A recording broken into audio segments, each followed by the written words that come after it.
Welcome to Drinking and Driving.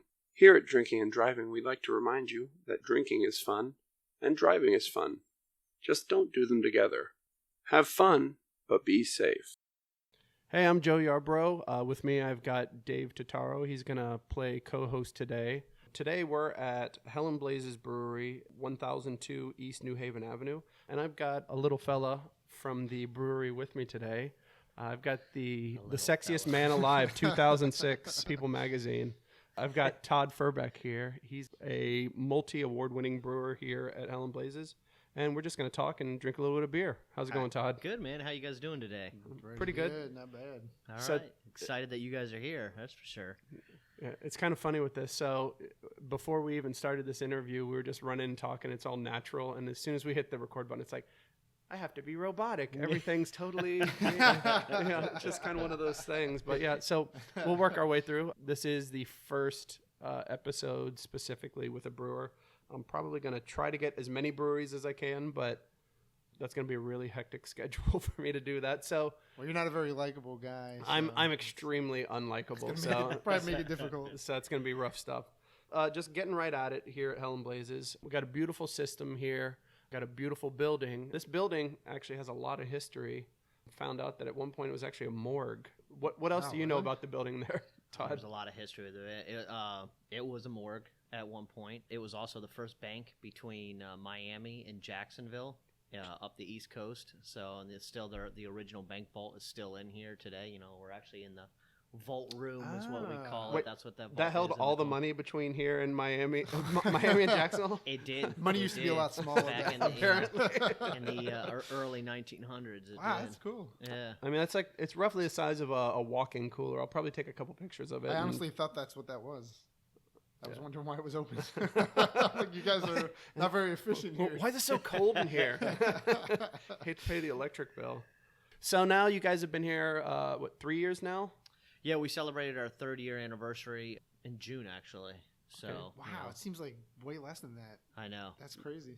You guys should have seen this building. Seems like way more to me. Well, you've been in it, close to 5 years? You've been with this yeah. It was a year. It took us a year build out to get the building up to standards and, you know, get all our brewing equipment in and everything set up. Didn't you guys have like an off-site system in Merritt Island or something like that? We did. Yeah, we had a pilot system there, which was just a half-barrel system that I would brew on about 2 to 3 days a week, just to kind of developing recipes and getting things getting drunk. Is dialed that in. Yeah, what'd you do with all that beer? I mean, you know, they obviously quality control. They poured it down the drain, obviously, because you know. Probably, I wouldn't be surprised if there was some Florida law that required you to pour it down the drain. You know. Yeah, not without them seeing, you know. They want their. You know what? For paperwork, we did. We poured every drop of it down. Yeah, of course. Just happened. My face was right above the drain, and some fell into my mouth. Yeah, a lot of it was donated towards like local festivals and you know any local events. You know, and we did events here. You know, to kind of and gave the beer away to just kind of get our names out there and kind of start building hypes. And that opened was the front door and had. Pouring right out past the front while door. construction was going on here and everything. Cool. Yeah, it was really just that way people could kind of feel involved in the whole build-out process and stuff. So it was pretty neat. You know, we got good feedback on what on certain things that we were brewing, and that way it helped get rid of all the beer. I remember you guys. Obviously, it was before you guys opened. You had like a light and a dark Oktoberfest you were pouring. Do you remember that? Yeah. And I thought that was kind of interesting. I'm like, oh, this is cool. We get to try 2 different versions of style that we all think we know. You know. Well, you know, that's funny you say that, especially being that season right now and stuff like that, you know, and it's in Europe, Germany, you know, and you think Oktoberfest, it's, you know, they think of a dark golden beer, very slight amber, if anything. Here in America, we think of that deeper ambery color to our Oktoberfest. Dark and malty. Yeah, more towards a Marzen style and stuff like that. So it's funny. I've done the golden ones before and given it people and be like, "This isn't an Oktoberfest. I wanted an Oktoberfest." You're doing it wrong. And, you know, so it's funny how here, the Americanized version. Yeah, we associate it with like colors. You know, it's so like our nice, deep, rich German beers like Budweiser. No. So now, one thing I was going to say, though, and obviously a podcast can't really pick up all of the visuals I'm saying, but there was quite a bit of construction here when you guys first started. I wouldn't call it a gut job because it still has a lot of the original charm. Yes. But I would say quite a bit of construction. Yeah. And this building, how long has this actual building It's been? 1898. So and they even have like a little thing in the vault or the walk-in cooler with the door wide open. They actually have some like trinkets that they found, if you want to call them trinkets. Yep. But they have like a child's shoe, which is a little bit creepy. Wow. And a bunch of like random bottles of like stuff because It's I gotta all go look stuff at we that. found under the floors as we were doing construction. That was under the building. Really cool. So I'm wondering with those bottles, because I know like just in my old house, like I'd dig up the garden because the house we had it built, and like we dig up something in the yard, maybe on a pot of plant, and there'd be like an old Budweiser bottle, like all like cracked up, and so the guy was probably like, yeah, I'm gonna put in this, throw a Budweiser bottle, just like drinking on the job. I wonder if that's like how you found these bottles. If it was like, hey, let's build this building, and by the way, I'm gonna sip this bottle of whatever. He's and sitting up on top of a wall. He's like, I'm not climbing down to throw this out. There you go. I So- think some drop of it it was between the like bricks. that. I think some of the bottles were from probably them doing construction phases, back because most of this was built by hand, hammer and nail, and this being so old, this building they didn't have the modern day technology that we do these days. Yeah.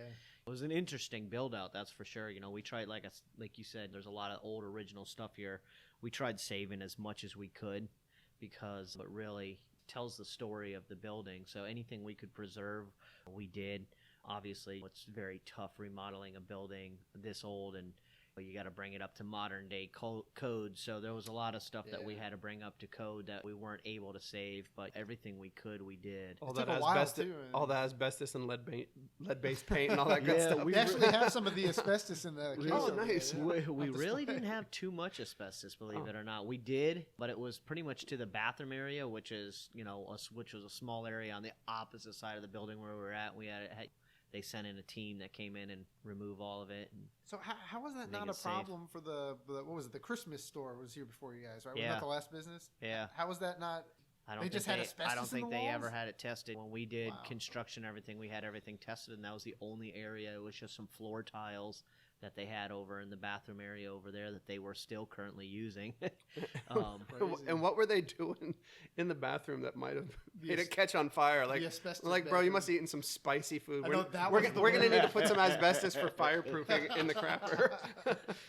I think the tiles were just so old that they didn't even think about any of that back then. and Sure. it just, Maybe that's where they used to incinerate the bodies when it was a morgue or something. Yeah. It turned into a bathroom later on. down the we road. did find a bunch of mortician tools and stuff like Oh, that under the cool. floor and stuff. Some of that's displayed in that case. Still actively used in the brewing process. Yeah. Yeah, right. It makes me wonder about that child shoe you guys found. Yeah, that's what I'm saying. That's a little bit, especially since we are getting kind of near Halloween, it is a little bit I macabre. do need to wrap a name into that. I need to figure out a good beer name and wrap that in. As you Oh, see, yeah. a lot of our That beer would be names, some of them go into the history of the buildings with our Huggins Hardware. Oh and yeah, yep. Our Huggins Heffy, which was used to be Ah. Huggins Hardware back in the day, and there's Mabels Piano, Belgian Pale Ale. Mabel was Charles Stewart, who was one of the original owners of the building. It was his wife, and his and her ghosts are known to haunt the building because this building is actively haunted, as you know. Oh, So I didn't know that. That's cool. her ghost is known as, she's apparently a friendly ghost, but her ghost can be heard playing the piano. That's why we have the piano up Nice. front and stuff like that for people to play. / that way Mabel has something to keep her happy at night when we're not here. That's pretty cool. Yeah. And if it starts playing while you're here, the piano is conveniently located near the exit, so you can get the hell out of here. Bye. Ghost. The building has some cool history. I know we mentioned it was a morgue. It was a hardware store. Was it a radio station, TV station, something like that? For a very short time period. Right next to the railroad tracks. Yeah. So I wouldn't even be surprised if while we're doing this, you start hearing. Oh yeah, I'm sure we will. Because of the I'm train. sure so we will. But I guess yeah. we'll have to keep it short just based on that, or edit that part yeah, out. yeah, we'll edit Hopefully that out. nothing else interesting happens. That's when Mabel's going to appear. Well, the best part is I'm probably not going to say anything entertaining while the train's coming or at any other point. So we're probably good. So I'm now starting to doze off already. So now we've got the the history of the building, which is, like I said, pretty, and it's an awesome building. I mean, it looks freaking awesome. It's done really, really well. It's the best looking brewery in the area for sure. I couldn't argue with that. We can't forget too, though. Before it was housed, it was the Christmas cottage, which is what we all probably remember when we were younger, Mom growing was up so here. upset when they closed. And there was so lot of people upset about that. I never came into this building once when it was the Christmas Really? cottage. Really? Yeah, I mean, I walked by it, who knows how many times. Yeah, I'd come in quite a a cool few little times when place. I was a kid. I mean, Yeah. it was like trains winter going around wonderland, and, like as a kid it was like the coolest thing because it was just Christmas tree after ornament, trains, and I mean, they had little cool. separate little areas with different kind of themes. Even in July. Exactly. And I would argue though, where you guys kind of got this building, it's actually kind of revitalized. You guys kind of led to the revitalizing of the downtown Melbourne area. Thanks. That's what we tried. That we I mean, I've noticed because it was a little bit run down, really, and now we got. Oh, look, there's a cool little restaurant over here opening up, and we've got this. So we've got a little arcade down the street, all these different kind of places. So a couple mega hotels going to be built in the area, things like that. So it's 2 hotels going up right now. You guys should get a payout for whatever money they make from those things. Yeah, wouldn't that be nice? You only exist because of us. We own you. So we've kind of gone over the history of the building. So let's go over the history of just more of the brewery itself. Obviously, it's only been here for 3 years, but before it becomes a physical manifestation of an actual building, somebody had to come up with this. Had to be somebody's brainchild. And I'll say, even myself, when I walked in this building, pretty much day one, before anything was here, when it was still Christmas cottage and all that stuff, I was like, I don't see it. I don't have that kind of vision apparently, and I was just like, I don't see this. But somebody... Even I had the tough time with the vision when I first walked in, and I was like, oh, man, I don't know if this is going to work. I didn't understand how it was going to be able to open up so much. I mean, it was kind of a small... Like, in my head, I'm like, this because I've been in the Christmas cottage. It was little closed-off areas. Everywhere, exactly. Yeah. A lot of construction, a lot of knocking walls down and throwing them out, that's for sure, opening things up. Don DeFrisco, our owner, he had the vision of this. From the minute he walked in the building, he knew that this was going to be... Helen Blazes' his location for sure, and he fell in love with the building and the history of the building, and he wanted to bring it back to life, and he was like, this is our site, this is our landing spot. So that's how it came about. He had the vision the whole time. Honestly, we could probably do an entire episode with Don and just pick his brain and find out why he thought this was a good idea and all that stuff. Obviously it worked because we're looking at the manifestation. I don't even know how that... Like I said, we'll probably have to talk to Don about that. But as far as, did he just say, hey, I want to just wake up one day and say, hey, how cool would it be to own a brewery? Or had he ever done anything like this? How does that work? No, and it's funny. He was looking for his next project. He's an entrepreneur for sure, and he's been a very successful business owner in a couple different industries. He realized that he had all the pieces in front of him. His nephew, being a general manager for breweries for 15 years. Me and his nephew have been best buddies of growing up since we were kids. So he had ties to a brewer and somebody to make the beer. And his son was showing interest in, was home brewing and had interest in the brewing industry as well. So he had all the pieces that he really needed. And Melbourne was still crying out for more breweries at the time. Yeah. There was, brewing was blowing up, and people they wanted more and more and more. Yeah. So that's where, we kind of all sat down one afternoon. He had the idea and he put it into action and kind of pulled us all together. And that's kind of how this came about. Once he got his team, it was a matter of finding location and putting all the pieces together. So you mentioned his nephew was a general manager at a brewery and all that stuff. I guess just for all the listeners, all of the listener single, because I don't know how many listeners I'm going to have, but for all listeners, how did you get into brewing, I guess, is kind of the next question. So, I was a home brewer that brewed every now and then. I started off, my first homebrew kit wasn't even my homebrew kit. I mean, it became my homebrew kit. It was actually a homebrew kit that my mom had, and one of my dad's buddies had gotten for him for his 40th birthday party. It sat in our garage for so long, and when I turned 18, eventually came to the point where I kept looking at this thing in our garage, and I was like, I want to jump into this thing because I was looking for two reasons. A, how can I drink beer before I turn 21? And it kind of interested me at the same time.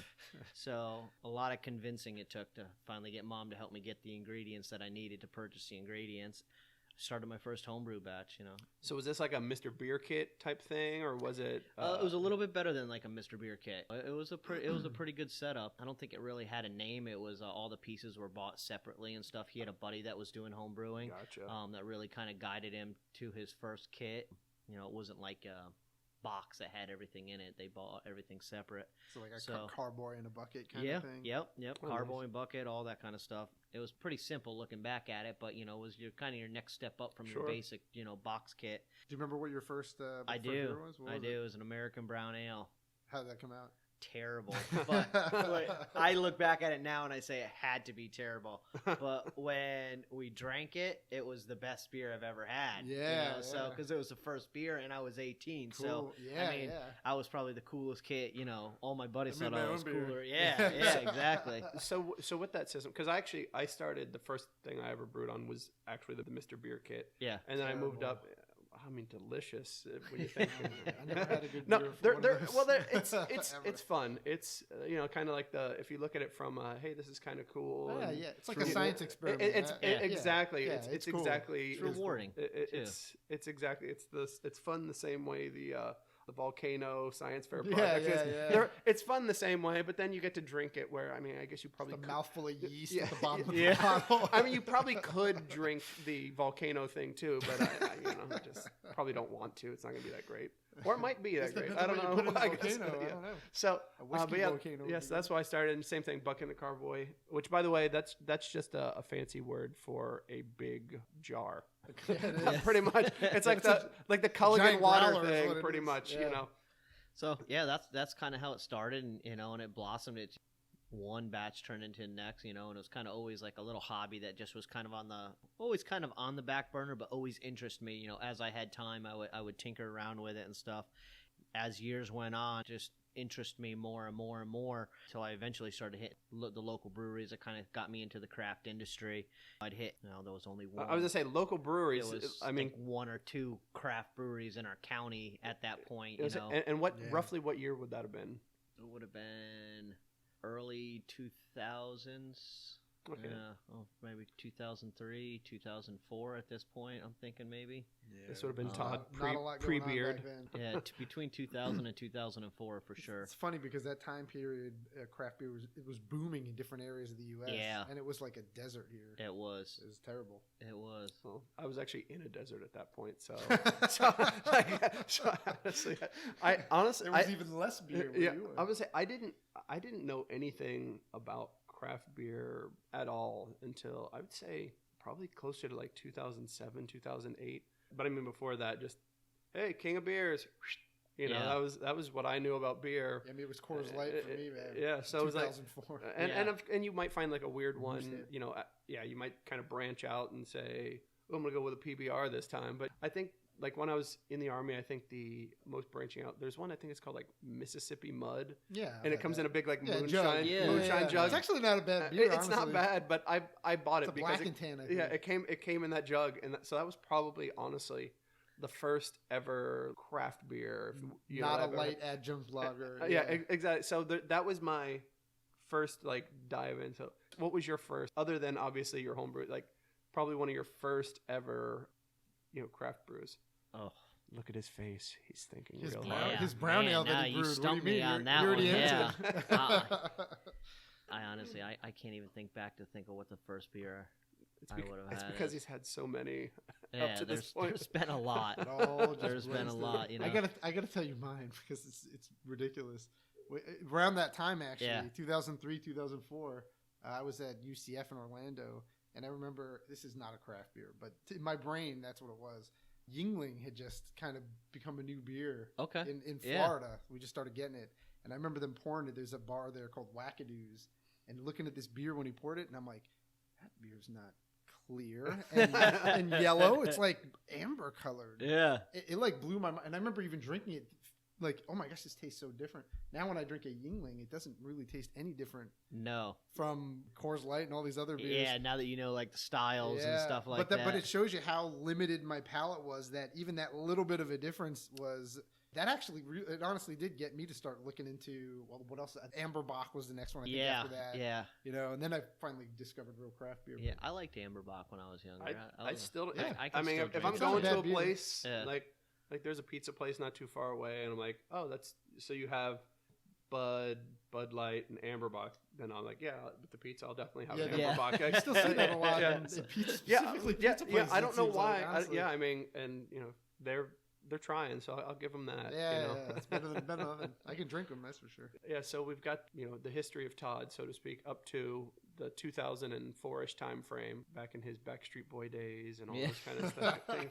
So you moved from home, and you said, you know, you had to moved from the home brew, and you're like, hey, I got to learn how to brew. I want to be a brewer. I want to get into beer. And how'd that work? I didn't even, I mean, it was never even a thought to ever be a brewer commercially.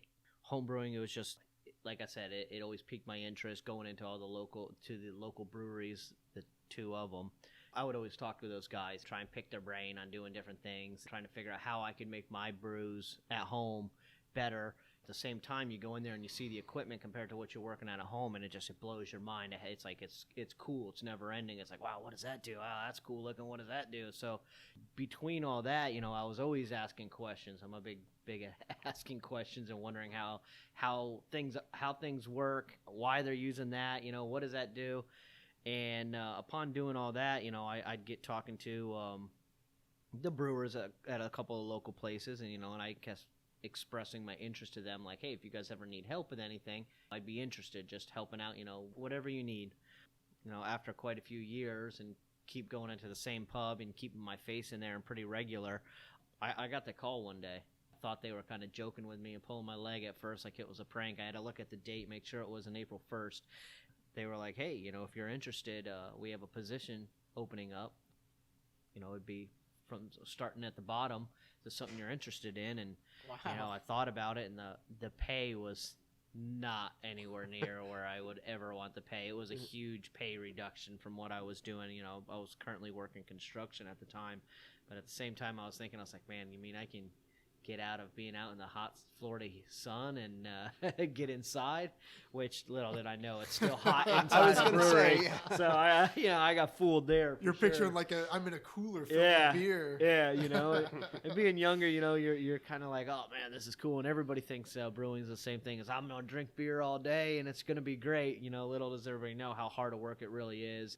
You know, you're a glorified janitor for the most part. Yeah, a lot of mopping, a lot of cleaning. Yeah. Exactly. So that's how I picked up my first job. 1 to 2 days a week, cleaning equipment, cleaning kegs, cleaning floors, doing all the gopher stuff. But it really got me in because it got me in front of the commercial side of it. It allowed me to meet a lot of people in the industry. Allowed me to learn a lot of things faster in the industry that I might normally not get a chance to learn at home, hop varieties and all that kind of crazy stuff. You know, it put me into, you know, I could only really purchase at that time certain hops. You know, hops weren't even as crazy as they are these days. The shops or wherever, you know, online wasn't even as big, you know. Rocks wasn't around back then. No, either. It wasn't. Yeah. So, you know, any of the places that you could get your ingredients it was very limited as to what you could get. So jumping into the commercial side and seeing, you know, now it was a whole nother world. It opened it up to so many different things, and the grains and the hops and the different yeasts. And it was like, wow, it was blowing my mind because now I could get my hands on all this stuff that I really hadn't been able to get my hands on. So it just sparked my brewing more. It was like a rejuvenation, you know, for the most part, because I had already brewed for the most part at that point with everything that I could really get my hands on. You know, there was a few things here and there that would come out, you know, periodically that I would try and experiment with, but this like opened me up to that world where I was like, oh, so you kind of plateaued at one point, and then they kind of helped you break through that glass ceiling, so to speak. Yeah, I feel like a little bit. Like I wasn't like bored, you know, I wasn't bored with it, but I felt like what I was able to get, I had worked most of the combos that I had tried to at that point. So were you actually doing some brewing at the brewery, or were you just able to acquire ingredients? I was able to acquire ingredients through the brewery to take home. No, I would actually, you know, they would purchase it through their account, and then I would, you know, reimburse the company for what I That's needed. pretty awesome. They let you do that. Yeah, That's it great. was super cool. Do you think even up front they were wanting to kind of groom you to brew at some point? I think so. Like I think in the beginning, like I don't think it was a thought in the beginning, but I think as they saw my interest in the whole thing, the head brewer there at the time, Mark Hayward, he really took me under his wing. He was super cool with me from day one. He was really like, I'll try and teach you everything I know, because he really wanted to see me succeed, which, you don't always get that opportunity. So it was really awesome to have that opportunity and for him to be so cool about it and really, do that. And I mean, he took me to all events with him, and anything that he felt like that I could learn, he showed me and taught me. And I think he could see though in me that I had that want. When you see when somebody has that want, you want to help them out. You want to keep that drive going for them. And I really had it. I was so into it at the time. I mean, I was going home reading books. I mean, things were starting to click here and there that were making sense to me that didn't normally make sense to me, my homebrew days, so it was really just, I felt like blossoming faster sometimes than even I could even understand a little bit. Got to the point where on brew days, I would fill in helping him on brew days. I'd weigh out the hops and we'd do the grains and, we do this, and I'd fill in here if he had to go do something, watching the mash. And, and as things started clicking, it got to the point where we could bounce ideas off each other. And I think that's when it was really like, that's when it went to the whole next level, because once I was able to start bouncing ideas off of him and this and that, I think at that point he realized that, okay, he's got the interest in brewing. Like I need to let him get, because at this point I was going home and running batches all the time and bringing things in, try this, and he's like, wow, was Mark doing all 100% of the brewing at that time? He was doing everything. Yeah. Wow. Yeah, he was doing everything. So this is like the transition from assistant to brewer. You actually became a brewer at that point. Yeah. I was doing a majority of the cleaning and everything for him, taking all the hard stuff so he could concentrate on the brewing. But as we got to this point, that's where he was like, all right, started letting me kind of fill in a lot more on brew days. I ended up being able to pick up more and more hours and get more time in the brewery. And we started working more as a team than me having like a single project. Like, okay, look, you clean these tanks and then I'm done for the day. Or, we need these kegs clean and then I was done for the day. It started getting to the point now where we were working as a team on projects. So it was kind of like the two of us doing things, and we were going through things more.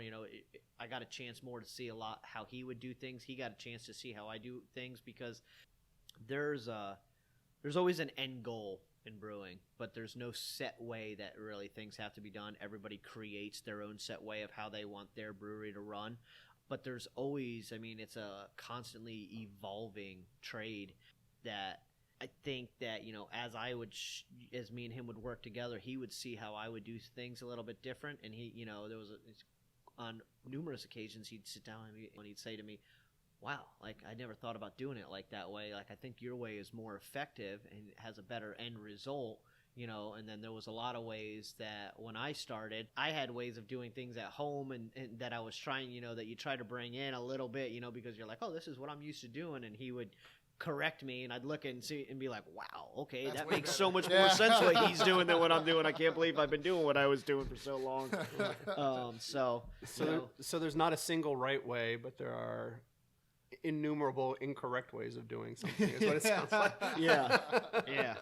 There's a bunch of right ways and there's even more bad ways. So you mentioned reading a couple of books, studying up on it. Can you remember any of the books that worked out real well for you that seemed to be like, wow, this is I got into brewing. Like, what's a good book or two if you can think of any? Designing Beers by Randy Mosher. Or is it Mosher? No, it's not Mosher. He had the recipe. I've listened to that guy online.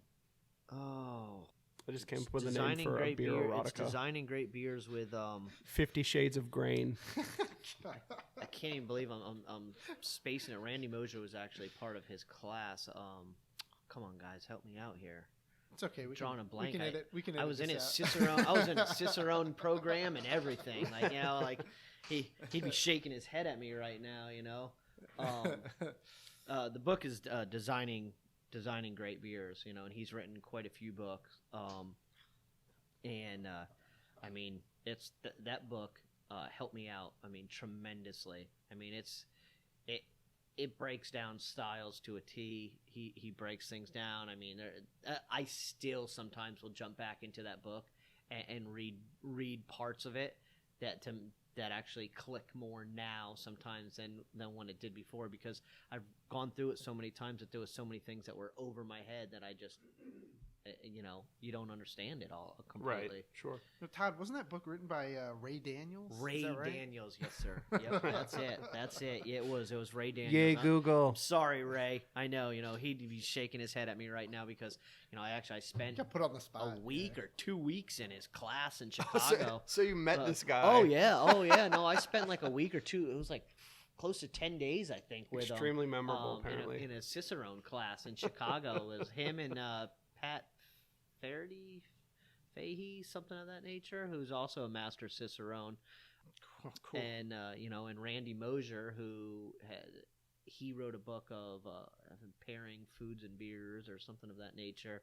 He was actually one of the guests. Gotcha. That's really in the cool. class. Yeah, I've listened to podcasts where they've interviewed him, and he seems like he's pretty awesome. I mean, it's the knowledge of those guys it's crazy. So for those of us who don't know, what is a Cicerone? So Cicerone is considered kind of like a sommelier, which a sommelier is somebody who has a vast knowledge of wine. A Cicerone is somebody who has that in beer. So when you're Cicerone, when you're certified, it just is pretty much stating that you've taken the courses and the test and have pretty much done your research I know what I'm talking about. Styles, histories, proper pouring. I mean, it goes in depth. Everything from carbonation levels. I mean, it's the ins and outs of beer, for the most part. There's 3 levels, is that right? There's 3 levels, and there's only there only used to be 2, but I think there's 3 now. They just changed it. And there's only, I want to say, a handful of master Cicerones. Like 10 or something, right? Yeah, Maybe not even. in the United States or belts. period. So you're the second level. What's the second level? I'm the first level. You're the first level. Yeah, I'm the first level. And then the second level, you actually have to go take actual live coursework, I'm assuming, or it's much more difficult than I imagine. Well, I studied through. You can take it all through a test. Oh yeah, but it's really a tough hard. Test. Yeah, it's a very, very, very tough test. Was it difficult becoming the first level? Because I've looked into it a little bit. I kind of want to. Yeah, it's very difficult. It's a lot of studying. I mean, it's super cool, but it is a really tough test. I struggled with the test big time. How many people here at Helen Blazes are Cicerones? Are you the only one? I'm the only one. Yeah. Yep. That sounds awesome. Put that on the old resume. On the old CV. Yep.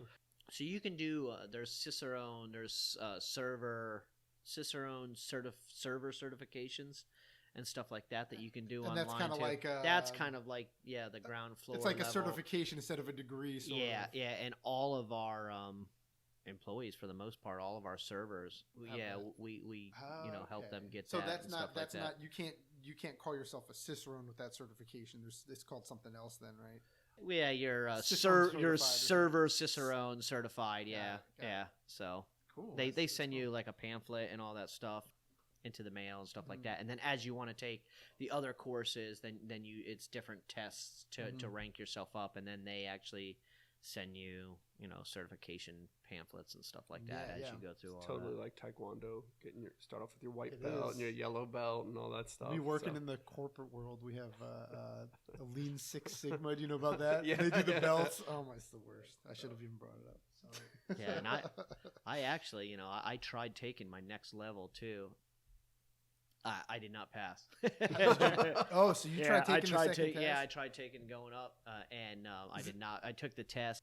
Man, it was a terrible night the night before. The hotel that we were supposed to stay at lost our reservation, so we got there. They didn't have a room ready.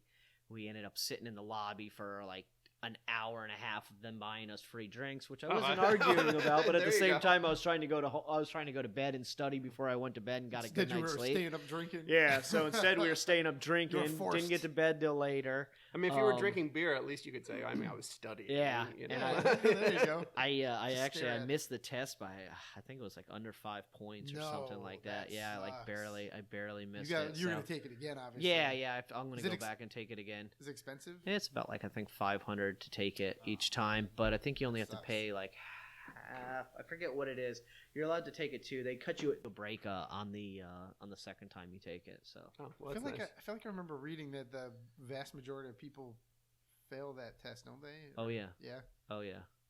By design, because we want your money. Yeah. I'm telling you, it's a very, very, very tough test. It's probably one of the hardest tests that I was like. I have so many questions I want to ask you, but I will making me think. my brain was like smoking. It was like overload. It's like you just thought we were going to be talking about beer. God, I'm really interested in not studying for the PhD in hops. Let's get back to beer. Let's talk about the fun stuff. Getting back into the beer side of the house. So you did your thing over at that other brewery for. You kind of paid your dues, all that stuff, and how'd that work? I ended up started brewing. We would brew together, and it got to the point where I was creating my own brews, and I was kind of the lead brewer on it, and he would kind of help me out, and we worked as a team for years until he eventually came to me one day and told me he was looking to step down, that he was looking to retire, that it was getting too much for him brewing, and it was just. His body was worn out, The passing of the torch. Yeah, he needed a change. And I didn't know if it would go like that. You always have your feeling, but, when you're working for something, it's not necessarily the case. Granted, I was the best case scenario, but when we ended up sitting down with the owner, obviously he agreed that I was probably the best to take the position. And so when he ended up stepping down, I took over as the head brewer. Now it's time to drink a beer.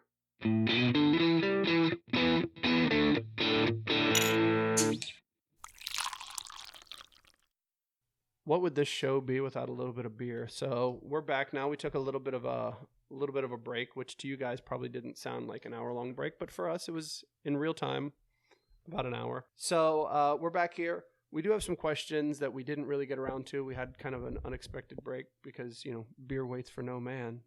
Yeah, so now we're back, and we've got, looks like 8 beers in front of us.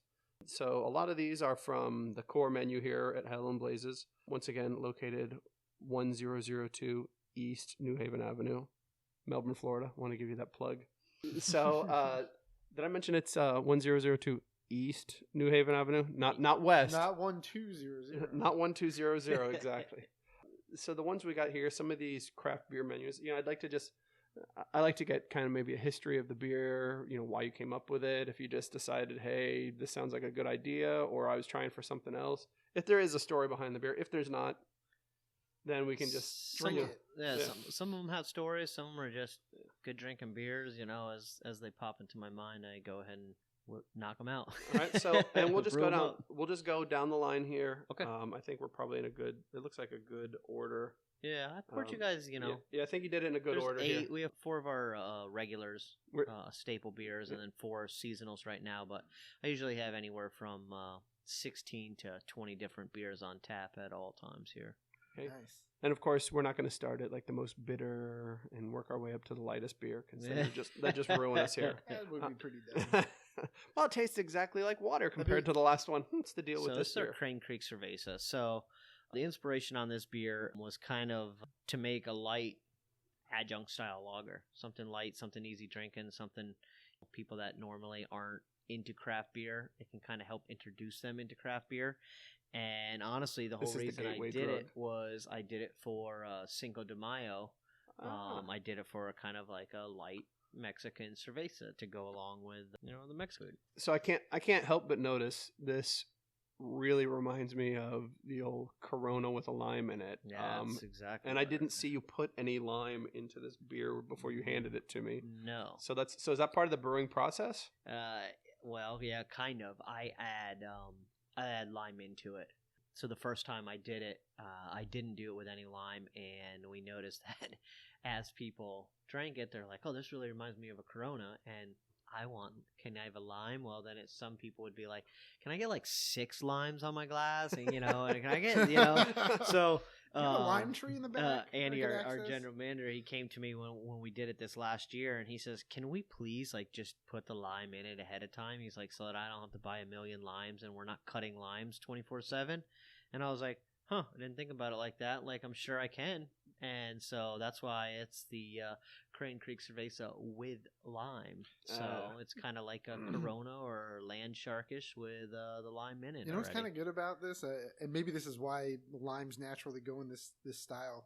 You know that when you drink these adjunct lagers, you get this sticky cereal kind of crappy aftertaste. The cereal grains a lot more. I feel like the acid maybe kind of cuts back on that finish, so it's like a nice sweetness instead of. I agree. It's clean, you know what I mean? It tastes clean. Well, this one's definitely a light sipper, only sitting at about 4.4% alcohol. So so something definitely reminiscent of Corona with lime. Good job on that one. Yeah, thank you. Way better than Corona with lime. Definitely better, but it brings you back to It's what Corona with lime should be. That's what it should be. It's a perfect hot weather beer. For Florida, it's just something nice and light, and when you don't want that heavy beer, and you can drink this and mow the lawn. Now you can get growlers at Home Blazes. Oh yeah, we do growlers. They got those 64s. insulated growlers. Bring one of those in and fill it up with this and bring it to the beach. It'll be cold all day. Oh yeah. In fact, I have people that do that a lot. You know what I mean? Great idea. So, yeah. I'm one of those people, by the way. This is actually my home brewery. I'm gonna be going to different locations through other shows, but this is my home brewery. Pour the samples into the growler. Exactly. So I'll drink whatever spills over from other people's beers. It's okay. So now, we're gonna move down the line here. So the next one we got here is our Mr. Pink's Porter. Yep. Okay, so Mr. Pink's Porter, kind of a shout out to a little pop culture there. Mm-hmm. So what's the story behind Mr. Pink's? This one doesn't really have a story at all behind it. It's just I say run of the mill, but it's just a good, easy drinking, traditional style porter. It's not nice and roasty. Yeah, it's kind of falls a little bit in between a couple categories, but like a nice cold brew coffee. Yeah. A little bit of chocolate going on there. Mm-hmm. Mm-hmm. Yeah, I like that. It's awesome. It's not sweet at all. It's got like a good, nice, tiny little bite at the end. Yeah, it's good. Yep, really good. And this one sits at about 5.9% alcohol. Like you said, so nothing crazy there. About little. I'm glad. Little run of the mill there. Yeah, it is. It's on your core beer list, which is nice because I've noticed it seems like a lot, maybe it's just in Florida or what, but a lot of craft breweries don't seem to have a standard dark beer like a porter or a stout. They're, like I said earlier, they're underrepresented for some reason. I don't know why. Dark beers aren't a huge popular. There's not a huge crowd of dark beer. A lot of people are afraid of dark beers because a lot of people. I don't know why. I get a lot of people that when they say, if they see the dark beer, they're like, "Oh no, I don't like Guinness," and it's like that's nothing like a Guinness.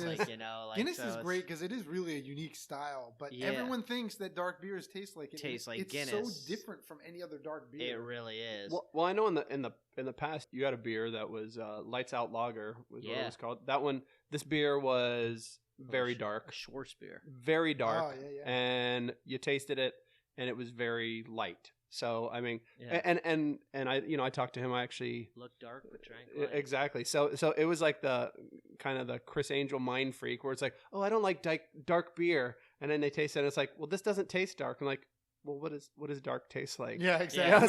So it doesn't taste dark. So it's kind of it was. I can give you 3 dark beers that taste. I loved that beer for that reason because it looked dark. It was definitely a dark beer, but it tasted like a light beer. And yes, I'm doing air quotes, which work really well on a podcast. Great idea on a podcast.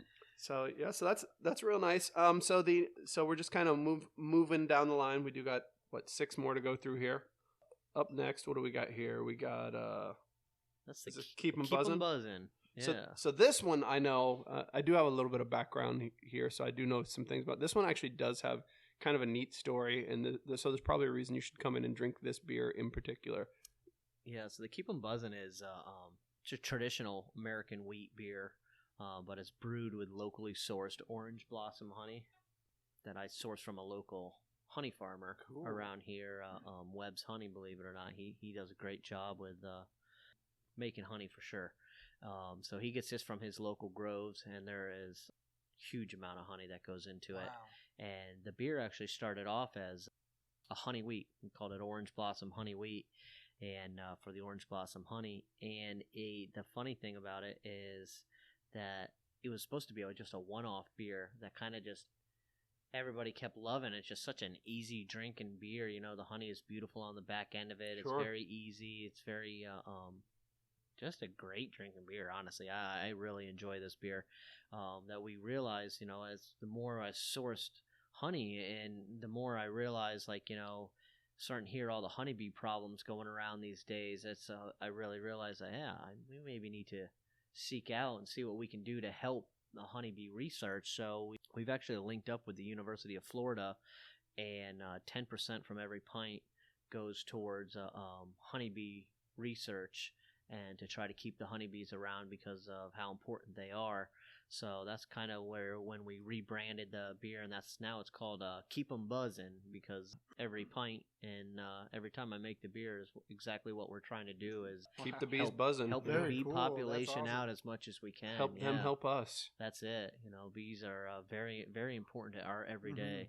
I mean, now I feel not that you should feel pressured into coming in and supporting, bees who are pretty much integral to our very existence, but you should probably get your butt in here and grab a pint. If you don't do it, then that means you hate bees and you're terrible. I think is basically and you hate yourself, because bees, they pollinate all these crops and all that stuff. So if you like to eat, then you probably like bees. So think about that. This is actually really good. It's when I've never had this one, and when I think of honey wheat, I think you get a little bit of maybe subtle honey flavor, or it's going to be just super sweet. And this is neither. You get the honey flavor. Get the honey flavor without the nice over sweetness. Yes. Yeah, it's almost like it almost kind of reminds me of like a light, thinner version of a mead almost. You know what I mean? Yes. And it's, what is it? Without the alcohol. 6%. So you're not Yeah. knocking yourself out with one glass. That's you're awesome. not one and done on it. And I will Really, say, really cool. And I actually appreciate that it's not sweet. I mean, because if I wanted something sweet, then I know what I'm getting myself into. But the thing about it, the misnomer with honey, you think, oh, so it's loaded with sweetness, and it's not. No. If you told me there was no Not honey at in all. here, I could probably say, okay, But saying there's honey, then you're like, oh, okay, well now I understand that as well. And you definitely, I mean, you first get sip, all the like, honey that's At the flavors. very the end, sweetness. but if you didn't know it had honey, you'd say I don't know what those flavors are. Is Yeah, what you would say. Yeah. Because normally we say honey is sweet. That's but associated. no, sugar is sweet. Honey is Do you- very complex because it's got all these floral a things lot because of stuff going because on. of all of Totally. the whatever they. I mean, if you've had honey from a pepper tree versus honey from like citrus or versus like palmetto honey. I mean, it's amazing. I mean, honestly, that's pretty interesting. Honestly, pepper tree. If you can get a bunch from the pepper tree, that has a great little bite in it. It's amazing. It does. I've actually used never had that on a beer. Oh my gosh, I that's used it on really good. I did a So- pink peppercorn. So pink peppercorns. Funny thing is, pink peppercorns are actually the little red berries that we get on our Brazilian pepper trees. Us living here in Florida, we're very fortunate. I don't think we're fortunate. I mean, some at people all. find them very because they're invasive. more like a Invade my nuisance backyard. invasion weed for the most part. But for people that don't live here, we have these Brazilian pepper trees everywhere, and it's like they are a nuisance. But they get these little red, pink peppercorns on them, and that's where pink peppercorns way. actually come from. So can you literally take the berries off of a wild pepper tree and what do you dry out? You get can the seed out the dry middle them out, yeah. Ah, that's pretty cool. And they use them for like spices and stuff like that. But I've sourced out to my honeybee farmer. He does Brazilian pepper tree, and the last few years the crops have been fantastic. And I was really worried. I was like, man, I don't know. Tried it, and I was like, oh my god, this honey is absolutely amazing. So I ended up doing a saison with it last year, pink peppercorn saison using Cool. this kind of honey. I think I remember seeing that on there. I don't know that I remembered that it had honey in it, but that's probably my own fault. One too many that evening. The honey that you don't get the honey to pull through as much. It's more you get a little bit of the spices, helps dry it out. Yeah.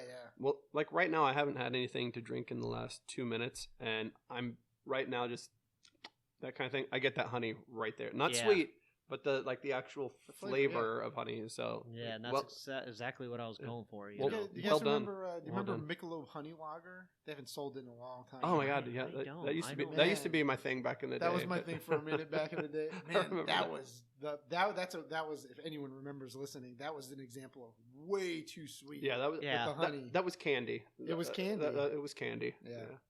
This is how Michelob Honey Lager should be done. Yeah. It's a theme today. Thank you, guys. So if you wanted a Michelob Honey Lager, this is what it should have done. A few misses. If you like Coronas and lime, this is how it should be done. So yeah. So what else have you been improving on as far as beers?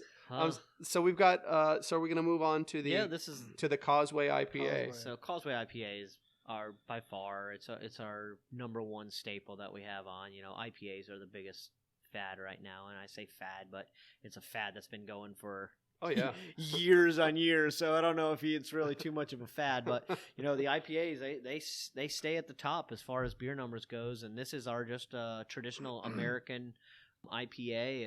It's not too hazy. It's good smell on it. Great tropical fruit aromas. Good awesome decent beer. balance. It does taste like Florida that goes to it, and so we name it Causeway IPA. Obviously, the story behind that is we're about a quarter of a mile from the Melbourne Causeway, which takes you across to the beaches. So somebody can fact check me on this one, and I would be okay. But I talked about the Causeway because I'm from this area originally, and while I was in the Army, I talked to some people, and I just mentioned the Causeway, and they're like, "What's a causeway?" Yeah, and I showed a picture like, "Oh, a bridge," and I was like, "Well, yeah, I guess it is." Yeah, but apparently. This is what I remember reading at some point. I actually wondered this because I was just associated with the bridges. It connects two pieces of land over water. So there's probably more to it than that. So like a bridge is it could be a bridge over traffic, like an overpass. So that's a type of bridge. But it's not a causeway because on either it's going over water. So that makes sense. We have a lot of causeways in Brevard County. We do have a lot of causeways because we do have a river right there. So with the barrier island on the other side, which interestingly I believe is not even actually a river. The Indian River. It's actually a lagoon. A legume? It is a lagoon. Like a peanut? Not a legume. It's a lagoon. Because I think it doesn't flow from one source to the other. Actually, speaking of that, I don't know if you probably didn't put it on there, but speaking of just this location, we do have the North Flow Lager, which is another one that you've got. The Northern Flow Lager, and there's a reason because most rivers they do their north to south, and this one goes south to north. Yeah, most rivers flow south. Right. And there's only a few of them that flow north, and the St. John's River is one of the few that flows north. So, it starts actually down here a little west of us in Melbourne at the head point, which is Lake Helen Blazes, which is where our name came from. Really? So that's how we came up with the name Helen Blazes because there's a lot of history to it, and being in an old building, and Lake Helen Blazes has a lot of history tied to the Melbourne area. And it's kind of a lake that's been forgotten about, and a lot of people don't know about that. That's kind of why we chose that name and went with that to kind of bring some life back to it. So we've done the 4. These 4 are your core beers, so we can get these pretty much every day. Hey, these are on, core beers are on all the time. I think we run 5 or 6 core beers. All the time these guys are on. They don't skip a beat. We don't run out. So let's go ahead and just kind of keep the ball rolling here. Yeah. I know Todd's a busy man here, and I don't shut up. Yeah. Well, I mean, that's why I got you here. So the next thing we're going to go to are just kind of your seasonal beers, things that you may find if you're here at the right time of the year. They kind of try to play to the weather, play to the season, play to kind of what's what at the time. I'd say it's exactly correct on that. I love to brew for the season, so a lot of times, you're going to find in the heat of the summer, a lot of lighter styles, easier drinking beers that, go with the Florida heat. Our fall is not really much of a fall down here, but people fall beers are so good. They really are, and they are probably my favorite. The fall and winter beers are probably my favorite beers to make. That's where all the flavor comes out. It is. It's And everyone's all about, it's the most wonderful time of year about Christmas. But I'm like, no, October's a really good time. October's a really good time for me. October's my favorite month. Between the great beers, Oktoberfests being out, it's just It's such a fun beer month. It is. Marzen is one of my is favorite that the next styles. Is that the next beer we're trying here? No, we're going a completely different route here. This is going to be one of those shocking beers that people are like, "What? That's weird." This is our smoked pumpkin habanero. And I know people are like, "Ew, I don't like." I can barely even say that. I know, it just seems like so many. It's like a smoked pumpkin habanero. I can't even say it. Yeah, no, and that mouthful is all different ingredients. Yeah, so when I thought about it, and everybody kept asking, "Hey, you ever gonna do a pumpkin beer? You gonna do a pumpkin beer?" I'm like, "Oh no, have you ever had a pumpkin beer you like?" And I know this goes against Joe because Joe loves pumpkin beers, but there's I'm with you though. I'm not a big pumpkin. Well, let me kind of preface that with. A pumpkin in and of itself, if you just go to the supermarket, go get a pumpkin, buy a little one if you want. I'm not going to force you to spend a bunch of money. Chop it open, take a bite. What do you taste? Not much of anything. And I mean that's the deal with a pumpkin. It doesn't have much flavor. So what I enjoy about the pumpkin, it's probably not even the pumpkin itself. It's the accompanying cast. You've got your different spices, the vanillas, exactly. the nutmegs, so and all like when you eat pumpkin pie, well, how much different does it taste than sweet potato pie? Yeah. You know why? Because it's not the pumpkin. It's the supporting cast. Exactly. Exactly. So, and this beer does have an orange. So color, so the base is and that's another thing. When I do beers for the most part. When I make beers, when I do beers, I don't know what that means. When I'm creating, do that beer, bro. When I'm creating a beer or and I go to make a beer, I've realized that people associate colors and flavors. Sure. So if you think purple, you instantly think grape. So when I take that into consideration when I'm making a beer. Yeah. So this beer is actually an American amber base. So it's an amber ale minus the hops. You know what I mean? There's always you always have hops in a beer, but That's clever. I like that, an amber ale is usually hopped a lot higher than what this one is. So one thing I can just say, just off the top of my palate here, is you get the flavor. Once again, the pumpkin, it's so heavy in pumpkin flavor, which means there is no actual pumpkin in the flavor. But so yeah, we got a great tasting beer. Get you a good little scratch and I'm assuming that's just the old habanero there. But you don't get the mouth burn the way you would if you ate a jalapeno pepper or a habanero or anything. You would get a burn in the face and you'd be like, I can't talk. I'm a little bit better with spices than most, but but this is a beer. This isn't exactly. Taco. So I'm not getting that like burn on the tongue where you just get a little bit of a pepper. That's all I can say, like a pepper kind of in the throat. Just a little bit. You don't even really get too much of a burn at all while you're drinking it, but when you finish. So it's not spicy. It's just. I think that's how it should be. I think it's done well. The beer really takes you through that like roller coaster. It really works your palate. It hits you with the pumpkin-y.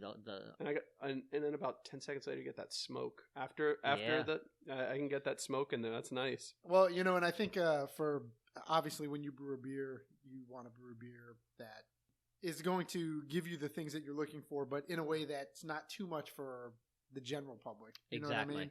I personally still has to be drinkable. Exactly. It has to be drinkable, exactly. You can make whatever wild you want, but it's got people have to drink. People have to drink it. You've got to be able to make money off of it to be able to even continue making it. And for me, I am over the top when it comes to smoke. I want so much smoke. Yeah. Like some of my beers, there's not many of them out there. Like Oxland Kurla, I'm probably saying it wrong. They're a German brewery.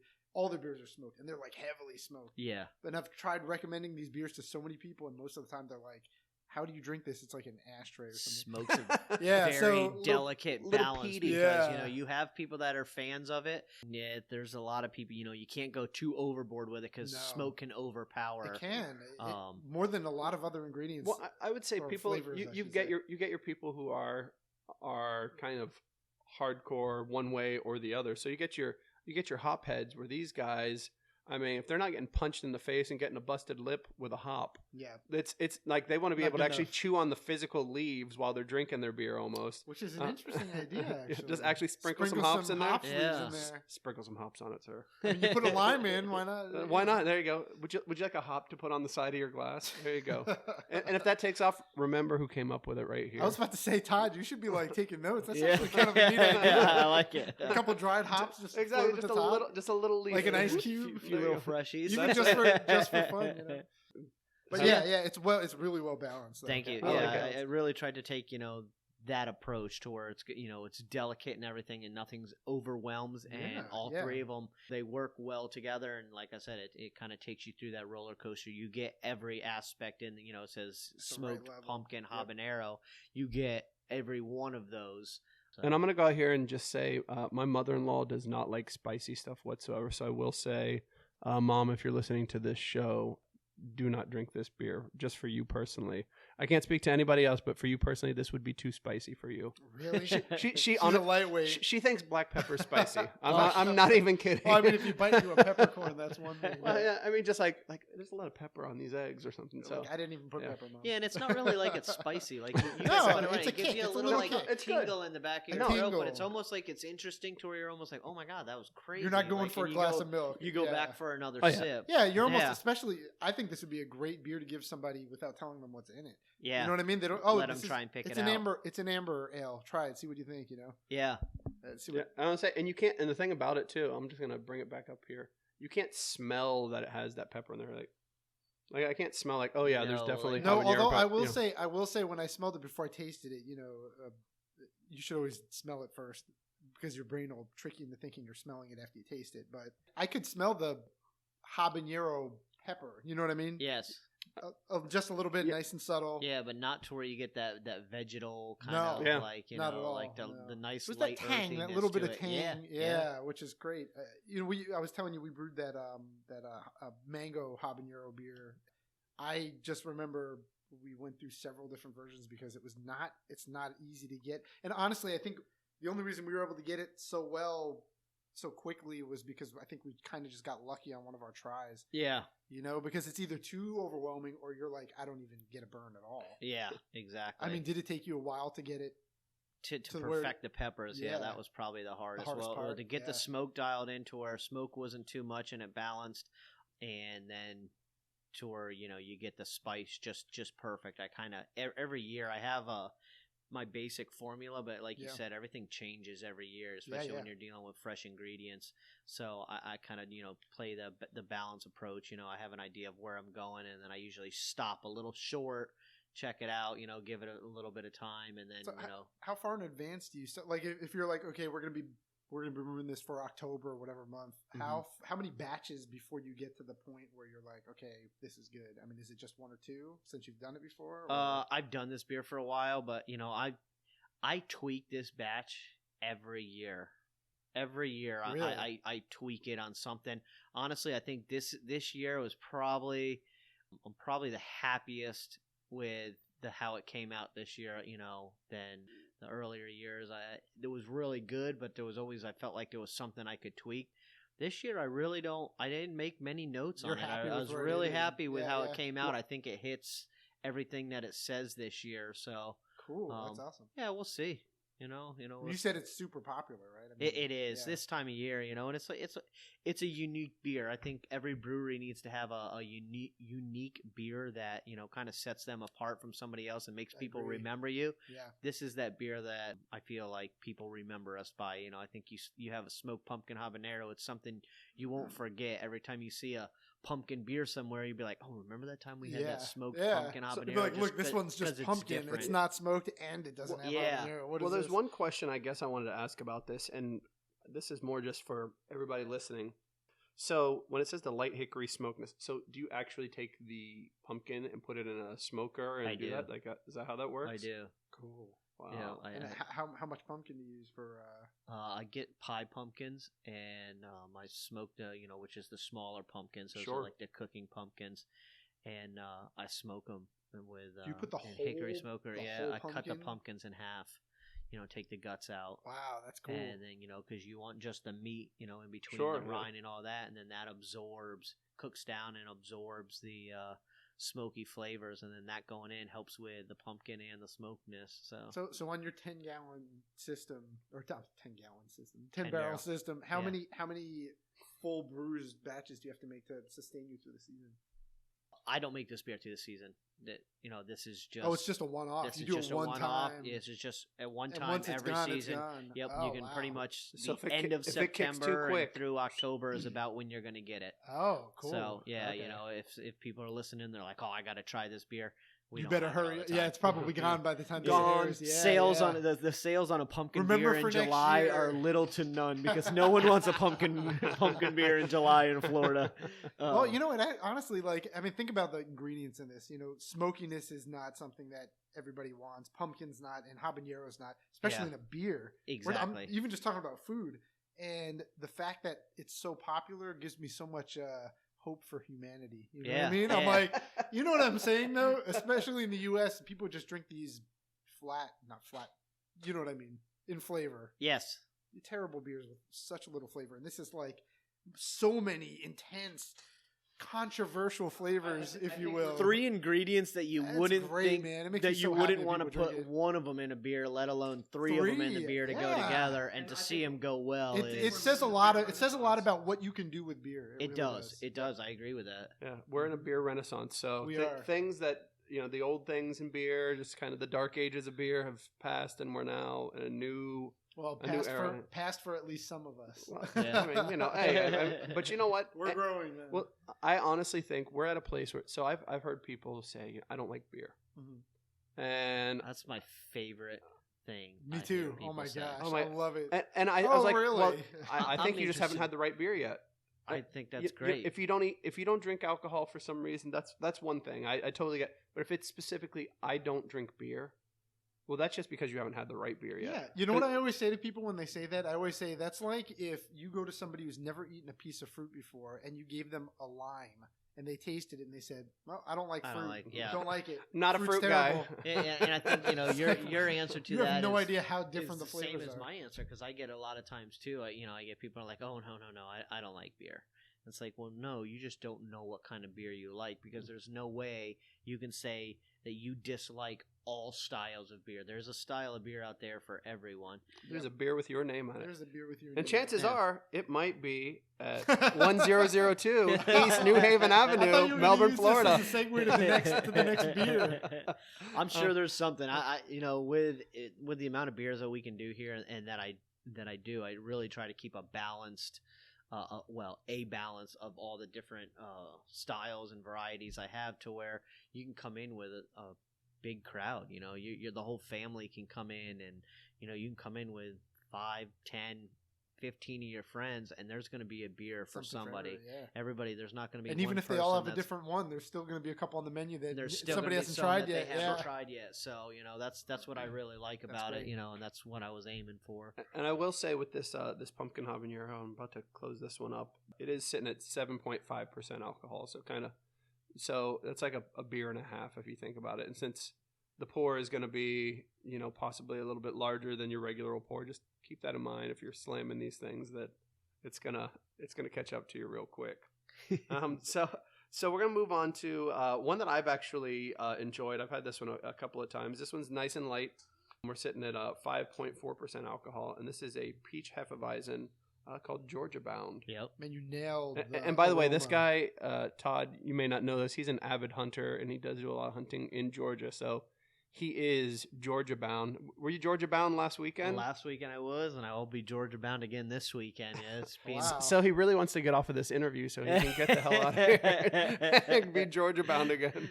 So yeah, no, I love the state of Georgia. If I could make it home, I would, but it's tough, in an industry where you make beer and you need people to come to keep it afloat. And Georgia is not, it's more it's not there laid yet. back. Yeah. No, there's not, certain areas. Sure. Areas. The areas I like are way out in the middle of nowhere. Well, so.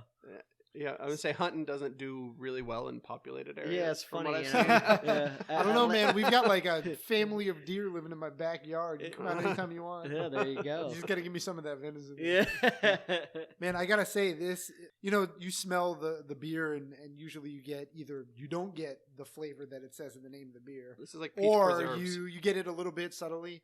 This smells like a peach. I mean, it literally smells like a Yeah, peach. that's exactly what I was going for. It's on peach, it. it's Full peach on. preserves. It's Honestly, I would have this Like a after fresh after a slice of meal. peach. Have it as like a dessert. And it's not super sweet. Let me say that. It does have some sweetness to it. But you could even drink this with dinner, depending on what you're eating, absolutely. like fish or something like that. Yeah. I feel like it would be good with. It's got a bit of sweetness, but it definitely has that peach flavor, which I love. I mean, if you get the peach flavor right, that's like a great for sure. Because I've gone to the grocery store and grabbed a peach, and it was a dud. But if you get the right peach at the store, nothing peaches hits it right. So good, yeah. I know peaches obviously normally a Georgia thing, but I do know we grow some here. We do. What are we using? Oh, we grow peaches in Florida. Oh, we use fresh peaches. Are they like the Kissimmee area ones, or where are they from? Georgia. Oh, you got Georgia. Georgia. So okay, well that's what I had to make sure. Bound, well, that would make sense. I was trying to create a little controversy. Come on now. Well, you're using Florida peaches. Yeah, the best peaches are Georgia. So you got to go with your. Oh my gosh, less than an hour from here, they have a U-pick farm. What? And I think it was like April. I've gone the last 2 years. Wow, you gotta tell me about that. My wife Alexis, she's like loves peaches. I had no idea that you can get peaches locally. Yeah. And they're a little small. That's one thing I can say about them is they're a little bit small. They can't be as good as Todds. They're not as juicy. No, they're not. They're not. But I mean, but you know what? Hey, so just moving along here. We're moving to one that I don't know if I've had this one in the past, but it's back for the season. And this one is called Big Cups. Yep. And just in time for Halloween. I love a good lamb name. It makes me so happy. Just in time. So there's a large company that makes a cup dessert that has chocolate and peanut butter. I don't know if I can resend out the name. Oh my gosh, I can smell this. Yeah, I don't even think you have to. I think everybody I don't know knows what you're talking about. So the chocolate. Oh my gosh, I haven't even pulled it up to smell it. I was just about to say. It's like I don't know. Aroma is just. It's about 9 inches from my face right now. I haven't even pulled it to smell it, and I was like, I got that whiff of peanut butter there. Gosh, so Big Cups is a chocolate peanut butter stout. So I'm telling you, you have aromas. It's down a tropical stout. It's a like a tropical stout / kind of like a sweet stout, but there's no lactose or anything like in it to sweeten it up. So okay. It's just all sugar. I haven't even taken a sip yet, but that nose is real good. Loaded with chocolate and peanut butter. Yeah, this is great. But balanced at the same time. It's very roasty. It's very malty. It's very. You get the peanut butter. It almost reminds me of the honey. You get the peanut butter without the sugary sweetness. Yes, the way to go. And this one, he did not use lactose, and he did get some sweetness in there. We're sitting at 6.9% alcohol, and I mean that's honestly, I take it back what I said about dessert. I mean peach cobbler is pretty good, but I'm kind of a chocolate guy, so I'll probably go with this one instead. Yeah, for this dessert. is really good, and again, it's not super sweet. It's not really. I wouldn't even use sweet as I wouldn't even use sweet as a descriptor. Honestly. Yeah, well, the problem is there's a little bit. I'm not into sweets, but I do like some of the flavors where they be. So that's kind of yeah. So, but yeah, my brother-in-law Tim, he would love this. He's like big into peanut butter stuff. This is really awesome. good. Yeah. So now we're coming toward the end of our tasting session here. This one is called Hurricane Repellent. Yep. We do live in Florida, which I don't know for the listeners out there if you've ever heard, but Florida? I've never heard of it. Yeah, that place gets hurricanes sometimes. Does it now? Yeah, this was actually brewed in the beginning of hurricane season, is when it came out. So, we're actually, we're on our last keg of it, I believe.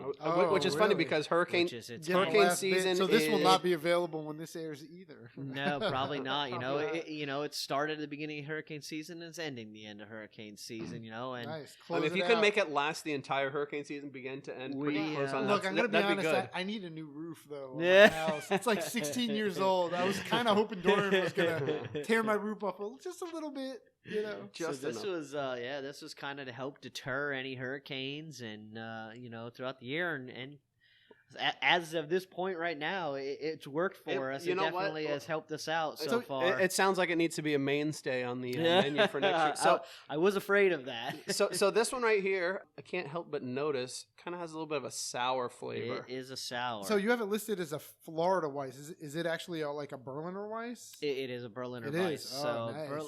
Florida Weiss is a style we've created in Florida by crossing Berliner Weisses with the fruit. Being in Florida, we grow a lot of fruit. We're a huge citrus industry. When you say we, do you mean breweries in Florida? Do you mean like actually how blazes? So other people are using this term. The term is, and it's I haven't heard that. That's really cool. It's made its way into certain competitions and everything under that style. We actually we won a medal last year for our Dingleberry, which was I remember that one. which was another sour that we did. It was a boysenberry and passion fruit sour. Who is it that comes up with your? Are you the one that comes I up come with up with a yours? lot of them, and then sometimes the They're guys awesome. around here come up with some of them too. So they've got one called Mabel's Monster Mangoes. That's my favorite one. They also have one. I've names. actually not tried this one, but maybe I have to try this one offline. They have one called Big League Brew. Oh my god, I love that one too. Yeah, I mean, man. great name. Big League Chew is my jam. and it tastes just like that. It's like that bubble gum when you were a Really? kid. Yeah, I can get Is it you a guys sour? some What samples is and it? stuff like that. Oh, It's a saison. Yeah, so I use the natural bubblegum flavors that you'd get off the yeast, and then on top of aging it out on an extreme amount of bubblegum. Do you guys have that on tap right now? I do. Yeah, I so Dave and I are going to try this one try that, offline, yeah. and Afterwards. we're not going to record this. So if you really, really want to try that beer, then you're going to just have to show up. Yeah. Once again, You that's just going to have to be show up. 1002 East New Haven Avenue. No. Am I plugging you? Good, Is good, that good. I almost Historic- thought. I is that almost corrected historic you to downtown 120. That is in historic downtown That's Melbourne. right. Historic That's downtown right. Melbourne. Historic downtown Melbourne. What a great place to be. You know, this follows the peanut butter stout so well Yeah. because you kind of finish off. I happen to like sours a lot. Little sweet and sour. Yeah, you have this like kind of lingering sweetness in the back of your tongue, and this just kind of like washes it off and gives you a whole new flavor. Do you It's like it have to cleanses your let palate it while linger? And sort Yeah. of describe it too for our listeners, I mean, we're already into the beer, but it's a sour, but we didn't even talk about the fruit that goes into it. So this Oh, beer yeah, is yeah. actually loaded with pineapple and coconut. Oh my gosh! Like so the smell. it's a pineapple coconut sour, This is the smell of the beach. Like I'm just. it's very tropic. It's funny. I can smell the very coconut. And I summery, can taste tropic, the pineapple. because like we were talking about hurricane season, it starts in the summer, so you can't do a dark sure. beer called Hurricane Repellent that's coming out in June, end of May, June. So it's not going to sell well. That's for sure. yeah, it's not going to work out too That's well. bad marketing. So what we have here is a 3-year-old company with multiple awards, located in historic downtown Melbourne. Historic. Historic. you say. That's what the sign says just up the street. Near the the address of that causeway. building? Oh, this particular building? Yeah. 1002. Oh. Is that West New? No, East New Haven. East New New Haven. Haven. That's right. Oh. Near the river. That's not a river. Exactly. We're kind of just moving along here. So now, what's next? That's literally my question. What's next is, continuing to grow this place, continuing to keep making good beer and, staying with the new trends. The trends are always changing and going different and all the time. And, I'm trying to keep up with the new beers, like we had our Palm Bay IPA, which we didn't even get a chance to try, which is a New England IPA. That's a popular trend these days. All so the kids are drinking that. everybody's New England drinking that, IPAs, man. so Yeah. All the keeping kids with the with the new pumped up trends, kicks. making new interesting beers, and helping the community, helping to teach and grow the community in craft beer. So which the next thing, it's not on tap right now. Hopefully in the next couple months, something big. Any we'll call them secret beers. You got any secret beers out there? I have a new sour coming. I'll have a new sour coming out here soon. I'm trying to source the lychees and prickly pear for it. How weird. The prickly pear I've got in. I'm trying to find a good source for lychees right now because it's a little past lychee season. So if I can source that, we'll go that way. If not, I'll go one of the darker berries and go that route. But, so you're right at the forefront of that one. I'm right in the beginning of it, yeah. Nice. So it's sourcing the fruit sometimes can be hard, especially for the amount that you need, and to make it, everything has to be cost effective. I could spend unlimited amount of beer, but you Sure. only make certain margins off your beer, so I have to You gotta always make it keep worth that it. into you got to keep all that into perspective.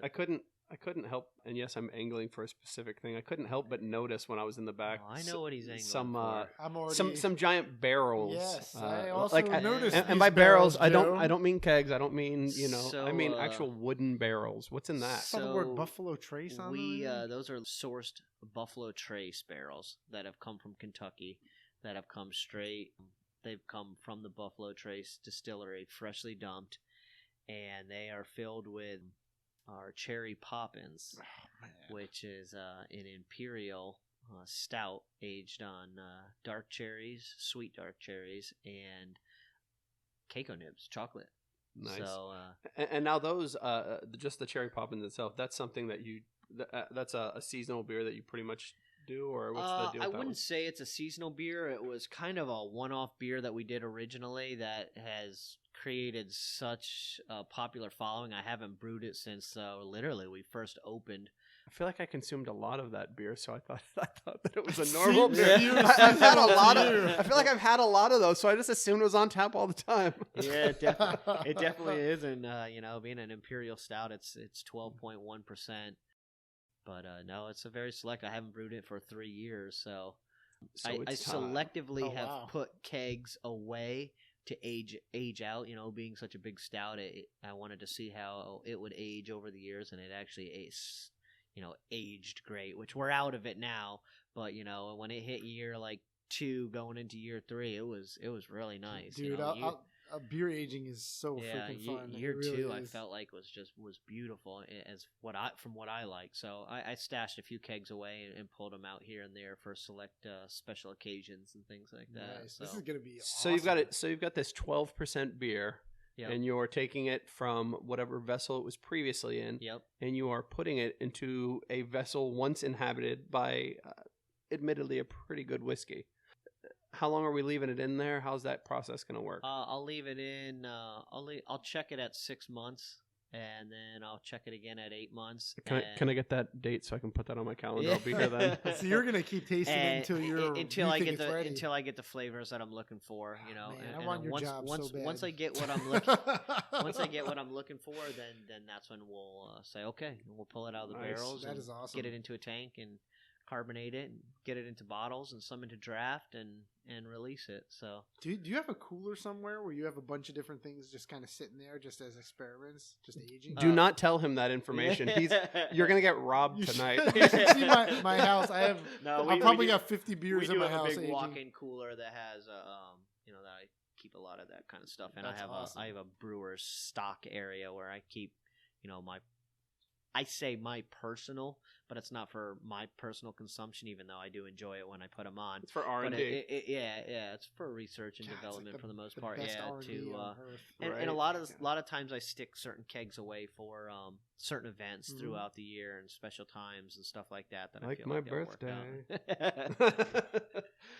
So yeah, all of a sudden it's my birthday. No, I feel like my birthday is going to be. When did you say this? This other one may become available. You gotta decide when your birthday is. Birthday, huh? Based on the Yeah. Oh my God, it's exactly on my birthday. Oh my God, so crazy. Yeah. So this aged in bourbon barrels, so it's going to get a really good flavor. And you have made one like this in the past, and we'll talk about I've that made for a few, moment. yeah. Yeah. So this one, just roughly, just because I've got listeners, they need to know. Yeah. When we won't quote you on it, but roughly when would you say it would be ready? 100%. And you have to say this. It's legally binding. This will be on record. So. Should get up my I would say late spring to midsummer, believe it or not. Well, look at that, because my birthday is in June, so... Look at that. Oh, that's weird. That's right around the same time this is going out. Oh, that's a good timing. And I believe someone else... Your birthday's in June, right? It is. So look at that. So we got 2 June birthdays. Also, my birthday is in June as well. Is it? Yeah. I knew it. It's in December, but I knew it was full of crap. It's not going to be ready by then. It's the other June. The other June. The winter Early June. June. The winter June, yeah. So there you go. So there's our secret beer here. We've got a beer. Is it still just not named yet? We haven't come up with a good name. No, it'll be Cherry Poppins. It'll be a Cherry Poppins. Poppins will be the name of it. So Cherry Poppins, Again, and it'll be available sometime in possibly. You'll definitely be able to. After you hear this, you'll know about it, and you'll know that it's coming up. So it won't be gone by the time you hear this podcast. Well, definitely not. If you like us on Facebook, you can follow along, and we will let you know when it is tapped. You can see the progress of us pulling it out, going into carbonation. If it gets filled up with bottles, we'll have a bottle release, and you'll know when it either goes on tap or when bottles go hit the market. And what do we have? What do we have? Any special beers right now? We do. We have our Looking Down the Barrel, which is another Imperial Stout, 11.6%, which was aged in Heaven Hill bourbon barrels. So that's on tap right now. It's in bottles. Oh, it's in bottles. Mm-hmm. That's why we did not have it on the slate. It spent 10 months in Heaven Hill bourbon barrels. How do you like it? How do you think it came out? I love it. Yeah, I absolutely love it. And I mean, it. Okay, so beer. I have certain moods for beer, so I can't get done mowing the lawn or head to the beach and drink a Looking Down the Barrel 11.6 Imperial Stout. You know what I mean? It's just there's no way. But to take and sit by a campfire, to get home in the afternoon and you want one beer when you're sitting on your porch kind of unwinding, like it's the beer. It hits all the flavors. It's super good. The bourbon pulls through beautiful. Balances really, really well. And that sounds awesome. It'll get you there. If you're looking for a one and done relaxing beer, that's where it's at. So I will also say a really good time to enjoy this beer is if your mother-in-law happened to get married at this exact location we're at right now, and you're drinking on her dime. That is the time to drink that beer. I feel like you're being oddly specific. It's very Joe. specific, but just for instance. Yeah. Possible situation that could happen. All right, and I only have one more question. Okay. And this question specifically, I'll ask both of you guys. We'll start with Dave. So you go to a gas station, little convenience store, something like that. Yeah. And you got to go find a beer there. What is that beer? Well, it's funny. I went to North Carolina recently, and, as we talked about earlier, many of you might not know this, 40s have been illegal in Florida up until very recently. Yeah. And you still really don't see them. No. I actually tried my first 40 in North Carolina at a gas station. It was super good. It was, what the heck was it called, though? What are the big popular ones? OE? No. 40 ounces. Specifically for 40 ounces. I guess it honestly probably doesn't really matter. I was gonna say if it's because then those are more the malt liquors. Colt 45. Colt 45. Colt 40. I think it was Colt 45. Works every time. Every time. That was my Billy D. Williams. Billy D. Williams. That's right. I would say though in Florida, I go to the racetrack across the street, and once in a while, even though you have no idea how much beer I have in my house. It's a sickness. Probably 20 to 30 different beers possible that you can choose from at my house at any time. But I'll be at the gas station. I'll look. We're going to his house. And I'll see if it's bad aging or just in my fridge. I have a full-size fridge just with beer in it. But anyway, I don't know why. I see these 16-ounce cans of pretty much anything. And I'm like, that's a big can. I want to get that right now and just drink it. That's fun. Sam Adams, man. Boston Lager. There you go. It's a great, basic, simple, easy beer. That's usually what I get from at a gas station. And I want to buy some beer. There's your gas station beer. Boston Lager, baby. Boston Lager. Boston Lager. Which, by the way, since this is a podcast, Todd looks almost exactly like the brewer from Sam Adams. So Google it. All right, and Todd, what's your gas station? So my beer? gas station, I don't know if it's a particular brand. I think most of the time I'm going to go in and I'm going to look to see what they have closest to craft, and I'm going to shoot for a Pilsner, a good German Pilsner or. Pilsner is a good go-to beer. You said you like the German styles, right? I do like the German styles. So I usually will look for. Perfect. They are. I usually look for a Pilsner of some sort. They don't have that unless I can find a good porter or a stout. If they happen to have a good porter or stout, which most gas stations don't. So then, if it gets down to, really the bottom of the barrel slim pickings here, I'm going to jump into something. I'll go to a Yingling, and if I can't even find that and I really got to go down to the bottom of the barrel, I get some water. I can actually drink, water. But I can drink a Busch or a Busch Light and there enjoy you go. it. I can drink most beers.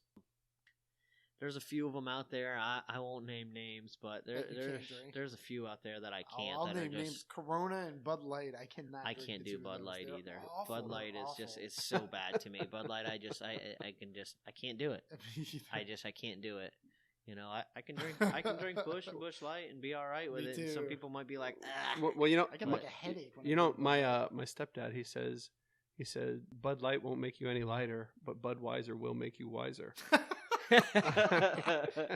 He's hilarious. You know what I was told about Budweiser? You know what Budweiser stands for?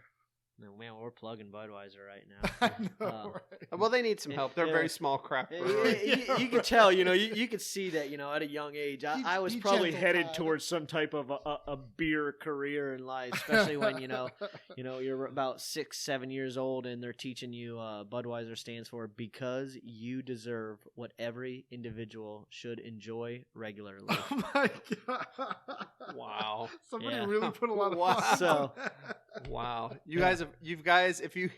That's the first time I've heard that. I knew it was, so I wanted to be the first to say this on the podcast. So when it comes back, I love that you actually remembered that. Oh I've remembered it since I was a kid. I was probably about 6 years old when I knew that. Why does a 6-year-old need to know that? Swing by and say hi to Todd and all the gang here at 1002 East New Haven Avenue, Melbourne, Florida 32901. You can visit them at hellandblazesbrewing.com or look them up, Hell and Blazes Brewing Company, on Facebook. And remember, if it wasn't for beer, you wouldn't be here.